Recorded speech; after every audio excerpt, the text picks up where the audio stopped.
దర్శించుమయ్యా. మన రక్షకుడైన ప్రభు అయిన యేసుక్రీస్తు పరిశుద్ధ నామములో మీ అందరికీ శుభములు తెలియచేయుచున్నాను.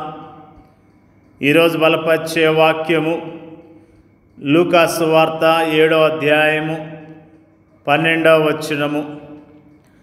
ఆయన ఆ ఊరి గవిని యొద్దకు వచ్చినప్పుడు చనిపోయిన ఒకడు వెలుపలికి మోసుకొని పోబడుచుండెను. అతని తల్లికి అతడొక్కడే కుమారుడు, ఆమె విధవరాలు. ఈ రోజున మనము గుండె బద్దలైపోయిన విధవరాలి జీవితాన్ని జ్ఞాపకం చేసుకుంటూ ఉన్నాం.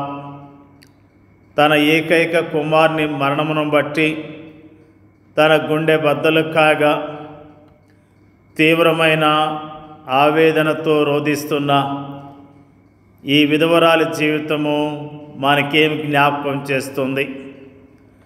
ఈ లోకములో కనిపించే ఆకర్షణీయమైన సుందర దృశ్యాల్లో మరణఛాయ లోయలు కూడా ఉంటాయని ఆమె జీవితం మనకు తెలియజేస్తుంది.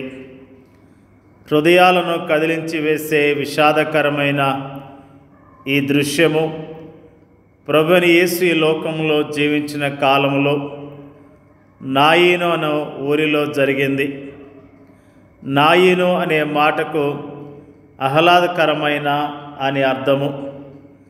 అది ఆహ్లాదకరమైన స్థలమే, కానీ అందులో మరణం ఉంది.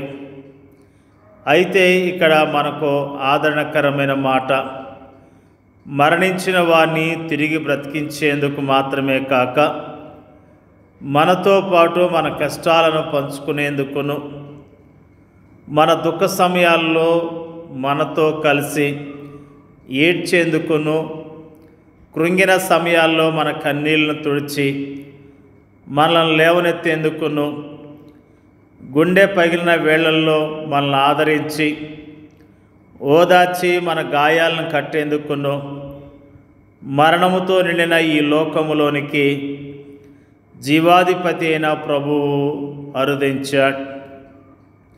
తన శిష్యులతోనూ తనను అనుసరించిన విస్తారమైన జనసమూహముతోనూ ప్రభువైన యేసు నాయీనను ఊరి పొలిమేరలకు చేరుకున్నాడు. ఇంతలో జీవాధిపతి అయిన ప్రభువు కేంద్ర బిందువుగా ఉన్న ఆ గుంపుకు మరణించిన శరీరాన్ని మోసుకొని వస్తున్న మరో గుంపు ఎదురైంది. మరణించిన ఆ వ్యక్తి విధవరాలైన తన తల్లికి ఏకైక కుమారుడు. అయ్యో, అదెంత విచారకరమైన దృశ్యము!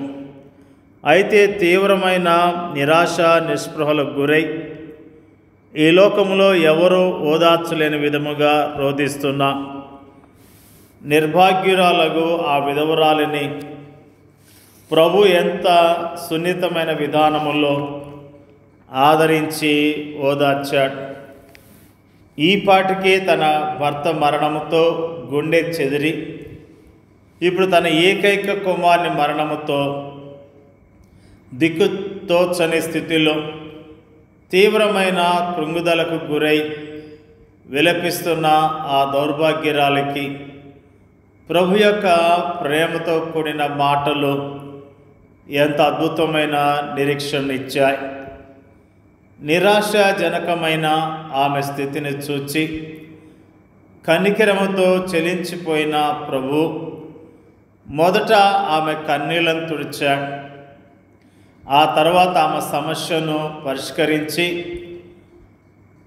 ఆమె నైరాశ్యాన్ని నిరీక్షణగాను, ఆమె దుఃఖాన్ని సంతోషముగాను, ఆమె ఏడ్పును నవ్వుగాను, ఆమె విలాప గీతాన్ని ఆనందగానముగాను మార్చివేశాడు. ఎంత అద్భుతమైన ప్రభు! ఒకవేళ మరణించిన వారిని బ్రతికించే శక్తే కనుక మనకు ఉండి ఉంటే మనం ఏం చేసేవాళ్ళం? మొట్టమొదట ఆ వ్యక్తిని బ్రతికించి ఆ తర్వాత ఏడవద్దని ఆమెతో చెప్పి ఉండేవాళ్ళు. కానీ ప్రభువైన యేసు దానికి వేరుగా చేశాడు. ఆయన మొదట ఏడవద్దని ఆమెతో చెప్పాడు. ఆ తర్వాత మరణించిన ఆ వ్యక్తిని బ్రతికించాడు. ఇప్పుడు నిర్భాగ్యురాలైన ఆ స్త్రీ సంతోషముతో ఇలా అంటుంది, గొప్ప దుఃఖములో ఉన్న నన్ను ఆయన చూచాడు, నా యొద్దకు వచ్చాడు, ఏడవద్దని నాతో చెప్తూ నా కన్నీళ్లు తుడిచాడు. నైరాశ్యపు చీకటిలో కొట్టుమిట్టాడుతున్న నన్ను ఆయన ఆదరించి ఓదార్చాడు. సచ్చి శవమయున నా ఏకైక కుమారుని జీవంతో నింపి నాకు అప్పగించాడు. ఆయన నా దుఃఖకరమైన పరిస్థితుల నుండి నన్ను బయటకు తీసుకొని రావటం మాత్రమే కాదు, ఆ దుఃఖకరమైన పరిస్థితుల్లో ఆయన నాతో నడిచాడు. ఆయన ఎంత అద్భుతమైన వ్యక్తి! ఈ ఉదయకాలాన ఒక ప్రత్యేకమైన విధానములో మన హృదయాలకు ఆదరణ ఇవ్వటం లేదు. ప్రభువైన యేసు ఈ సమయంలో భూమి మీద లేడు. మరణించిన మన ప్రియమైన వారిని ఆయన ఇంకనూ తిరిగి జీవంతో లేపలేదు, కానీ కృంగి ఉన్న మనల్ని ఆయన లేవనెత్తుతున్నాడు. చెమ్మగిలిన మన కళ్ళను ఆయన ప్రేమతో తుడుస్తున్నాడు. బద్దలైన మన హృదయాల గాయాలను ఆయన మాన్పుచున్నాడు. ఆయన కనికర కార్యాలు ఎల్లప్పుడూ ఆయన దయా కార్యాలకు ముందుంటాయి. ఆయన ప్రేమ చర్యలకు ముందు ఆయన ఆదరణ పరుగులు తీస్తాయి. దేవుడు మీ ప్రతి బాష్ప బిందువును తుడిచివేయును అని వాగ్దాన నెరవేర్పు దిశగా కాలము పరుగులు తీస్తున్న ప్రస్తుత సమయంలో మన ప్రభు ప్రేమ, దయ, కనికరము, ఆదరణ, ఓదార్పు మనకు ఎల్లప్పుడూ అందుబాటులో ఉంటాయి. ప్రేమైన దేవుని యొక్క ప్రజలారా, కృంగిన వారిని దేవుడు ఎలా లేవనెత్తుతాడో, ఎలా ఓదార్చుతాడో ఆ విధవరాలి జీవితం ద్వారా దేవుడు మనకు తెలియజేశాడు. నన్ను ఎవరు ఓదార్చేవారు లేరు, నా దుఃఖాన్ని ఎవరు తొలగించేవారు లేరని బాధపడుతున్నావేమో, మన ప్రభువు ఉన్నాడు. ఆయన ఎప్పుడూ మన సహాయం చేయటానికి, మన ఓదార్చడానికి, ధైర్యపరచడానికి సిద్ధముగా ఉన్నాడు. ప్రభువు మీద ఆధారపడి విశ్వాసంతో, ధైర్యంతో ఈ లోకములో ఆయన కొరకు జీవిద్దాం, ఆయనను మహిమపరుద్దాం. దేవుడి యొక్క వాక్యాన్ని దీవించునుగాక. పరిశుద్ధుడైన మా తండ్రి, నీకు వందనాలు, స్తోత్రాలు. సజీవుడైన మా ప్రభుని యేసుక్రీస్తు, నీకు స్తోత్రాలు.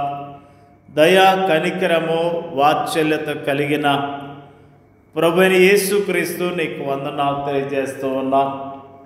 విధవరాలు తన ఏకైక కుమారుని కోల్పోయిన స్థితి, అంతకుముందులే భర్తను కోల్పోయిన స్థితి, ఒంటరితనము, దుఃఖముతో ఉన్న మరి ఆ విధవరాలను మీరు జ్ఞాపకం చేసుకున్నారు.